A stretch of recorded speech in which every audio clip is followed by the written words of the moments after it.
Саламатсыңарбы балдар? Баарыңарга жагымдуу маанай каалоо менен бирге класстан тышкаркы окуу сабагыбызды баштайбыз. Бүгүнкү сабагыбыздын темасы публицист, жазуучу, акын, журналист Ибраев агайыбыздын «Сүттөн эмне жасалат» деген ырын окуйбуз. Сабактын максаты сүттөн жасалган азыктар жөнүндө билесиңер, ой өрүшүңөр өсөт, сөз байлыктарыңар кеңейет, эмгекти сүйүүгө жана сарамжалдуулукка тарбияланасыңар. Балдар, бул сүрөттөрдө силер эмнелерди көрүп турасыңар? Азаматсыңар, үй жаныбарлары экен, Бул жаныбарлардан биз эттерди жана сүттөрдү алат экенбиз, балдар? Балдар, китептен сүттөн эмне жасалат дегендерди окуйлу. Сүттү бир деп оболу, майды эки деп коелу.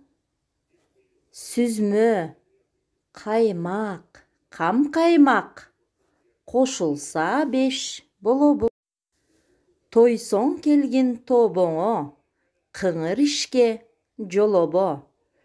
Чөбөгөгө чоң тоюп, жедиң беле олобо.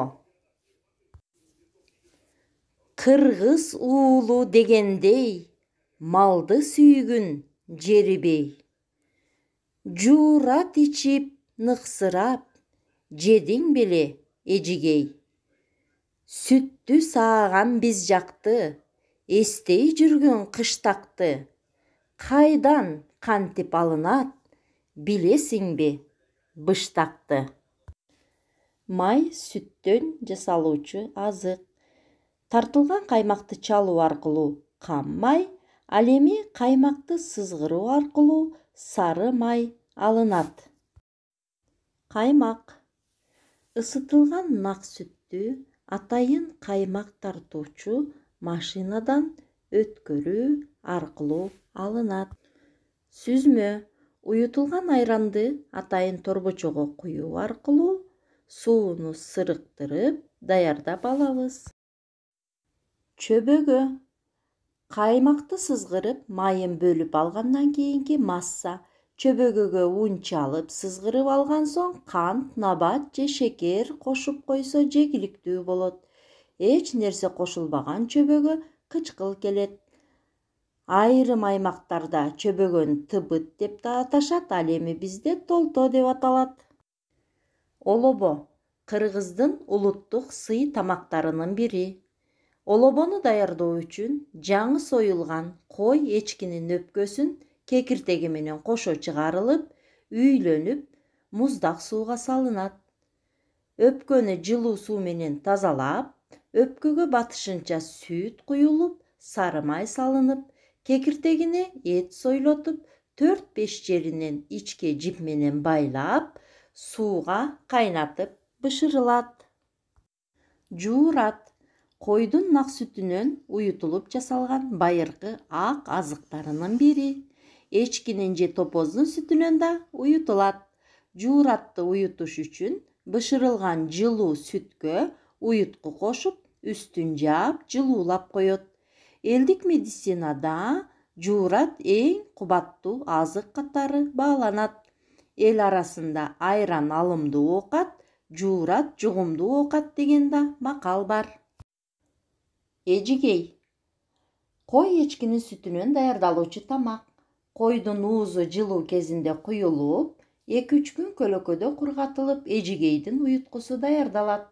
Уютко жылуу сүткө аралашып, сүт уюган соң, ал кашыкка жукпай калганча кайнатылып бышырылат.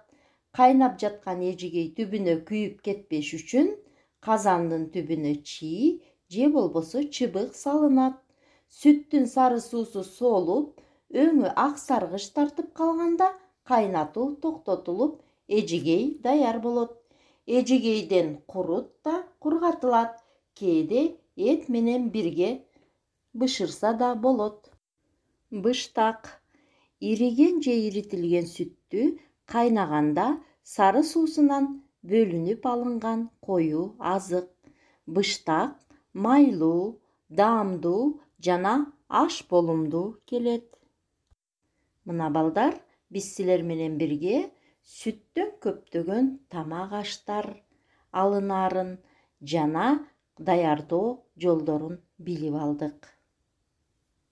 Сүттөн жасалган азык заттар адамдын организми үчүн өтө баалуу, табылгыс азык зат болуп эсептелинет.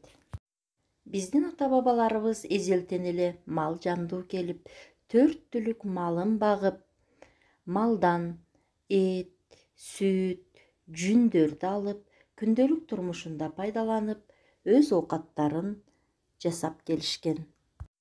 Силер дагы балдар, үйүңөрдөгү мал чарбачылыгыңарга ата-энеңерге жакындан жардам берип, кол кабыш кылгыла. Балдар, эми сабагыбызды бышыктайбыз.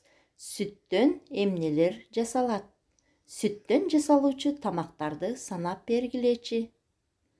Азаматсыңар балдар, демек бүгүнкү теманы биз жакшы түшүнүппүз. Үйгө тапшырма. Бул бал каймак, малдан чыккан ал каймак. Малдан каймак чыкпаса, кайдан чыкмак ал каймак. Ушул жаңылмашты жаттап, сүттөн дагы эмнелерди жасаса болот деген теманын тегерегинде ой жүгүртүп келесиңер. Бүгүнкү сабагыбыз ушуну менен аяктады балдар. Кийинки сабакка чейин саламатта болгула.